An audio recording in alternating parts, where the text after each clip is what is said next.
Tito Cucciaroni and Torino's Ultras Granata. Since then, fans have reappropriated the name, but given the global reach of the game, the term is far from clearly defined. Italians interpreted foreign styles of spectatorship and made their own, something between the South American Barras and Brazilian Torcidas and the British hooligans. Thus, ultras groups were established, born to represent the distinct cultures and traditions from which they originated. Taking inspiration from the time of city-states, in which autonomous cities would defend their identity and their interests against others, ultras value the defense of their territory, which is a feeling that has its roots in the historical age. They are the most fanatic supporters of a team, representing a sort of 12th man. Contributing to what's happening on the field, there's like no feeling like it. An ultra is constantly committed to the club, setting up for match days and social events during the week, attending... So I think it said something about like the 12th man. So I'm guessing on a team of football, there's 11 people. And the fans is 12, just like American football. Like, I believe it's Seattle. They are known for like their fans to be the 12th member, to be so loud that it like distracts the other team, or like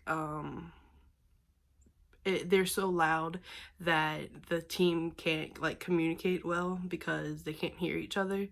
So I mean, that's really just with any fans being like the 12th member, being so loud and kind of just disrupting the other team. Training sessions and youth games, and showing up hours ahead of match day for any last-minute preparations. Away matches are especially important.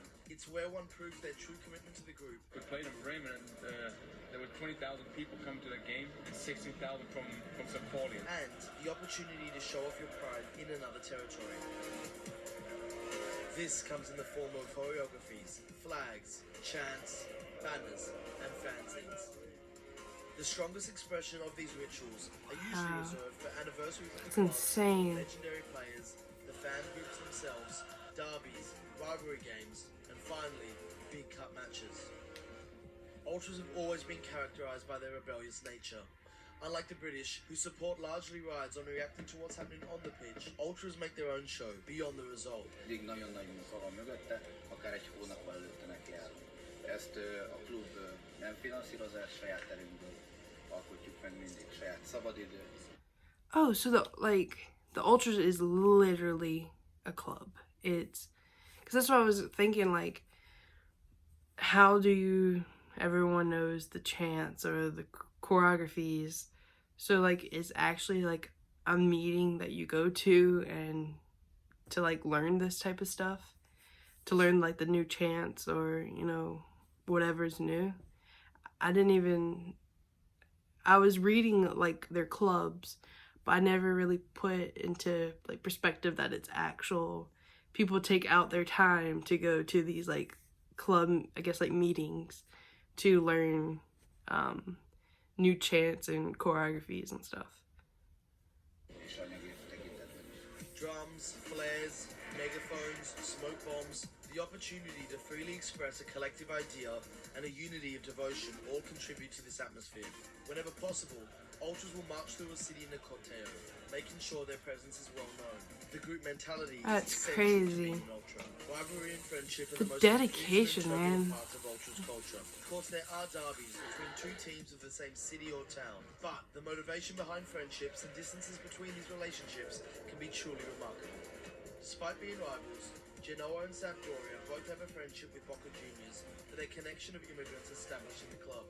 Crvena Zvezda's Delier, Olympiacos Gate 7, and Spartak Moscow's Fratria have a connection based on being the dominant team from three Orthodox nations. Just as ultras took inspiration from political protest, the actions of ultra groups have been influenced by political ideologies ranging from avowed nationalists to anti-fascists. For example, Celtic's Green Brigade, who forged international links and friendships with other anti-fascist ultra groups across Europe on political grounds, as can be seen with their friendship with German side St. Pauli. While on the contrary, Lazio's Irreducibili consider Livorno and Atalanta among their biggest rivals due to their political stance. Lazio's ultras consider themselves to be far right, while while Livorno and Atalanta fans are left-wing. In recent decades, the culture has become a focal point for the movement against the commercialization of sports and football in particular. Big TV contracts have left stadiums empty, ticket prices are on the rise, and players seem to live in a different reality, where loyalty is lost and the chance of signing for a higher wage bill wins over the chance of acquiring legendary status amongst a group of fans. To ultras, football at the highest level often feels like a sanitized product, built more for those in the main stand and the commercial suites than for the most devoted fans behind the goal. Simultaneously, authorities continue to innovate new forms of repression against fans. Először Magyarországon egy stadionban legalábbis a Fradinál kell egy személyigazolvány, egy szurkolói kártya, ami tartalmazza a születési dátumot, Wow. az édesanyja nevét, e-mail címét. But this goes to like a whole nother level than Bans on I pyro, even red coats and imagined. drums, bans on standing room and away travel have had little to no impact of instances on stadium violence. Today, maneuvering the minefield of stadium laws has become a nightmare. These laws have been introduced under the guise of reducing instances of violence in football, but have largely had the adverse effect of killing the atmosphere at many grounds. The fringe elements of these groups, who seek out physical confrontation, continue to operate, as security forces hopelessly seek to curb it through football-specific legislation. This has left fans feeling criminalized, suspicious that states and corresponding football federations would rather see them banished from the game. Whatever your club or political affiliation, the breadth of ultras culture around the world is a testament to this beautiful game. At times, this passion can escalate into violence, but this is not an ultras problem, but a societal one. An ultras group's existence revolves around intense, coordinated support for their team, through vibrant displays during matches, making noise on the terraces, and highlighting, publicising, and furthering issues affecting their local territory, and in solidarity with other supporting communities. In Egypt, the ultras of Al Ahly and Zamalek have largely been credited for their pivotal role in the uprising of the Egyptian Revolution. These are just a small number of the incredible initiatives regularly organised by nearly every ultras group in the world. Like all groups, ultras are hard to stereotype and even harder to define. But one thing is for sure, they are not all criminals, and when it comes to football, they remind us of a purer game. One in which you go out and support your team regardless of the names on the back of the shirt, turning friends into family and being proud of where you come from. Wow, that's pretty crazy. This makes it even more like, it's crazy that they have this much into football. Like, I had no clue until a few days ago this is what goes on at football games.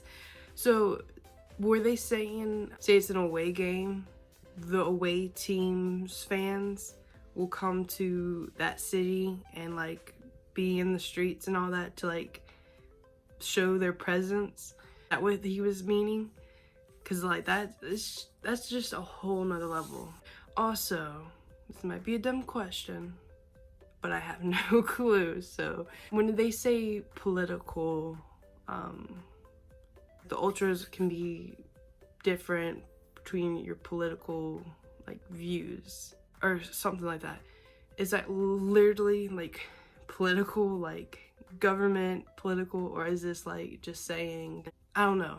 Please let me know what they mean by political, I guess. When I was reading the comments, I've seen that they were talking about an ultra club, but I never really thought, I thought it was just you saying you're an ultra, you're in the club type of thing. But he was saying how you have to show your ID, email address, and like you have to have the club, was like the club card or something like that. It's like mind-blowing, it really is. But yeah, there's my reaction. I hope you enjoyed it. Please leave comments answering my questions or just letting me know a little bit further into the ultras. And also please leave a comment if you have another video that you want me to see.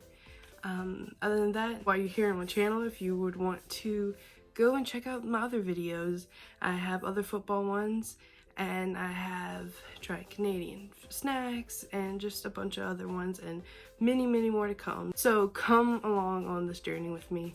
And yeah, like always, there's more to come.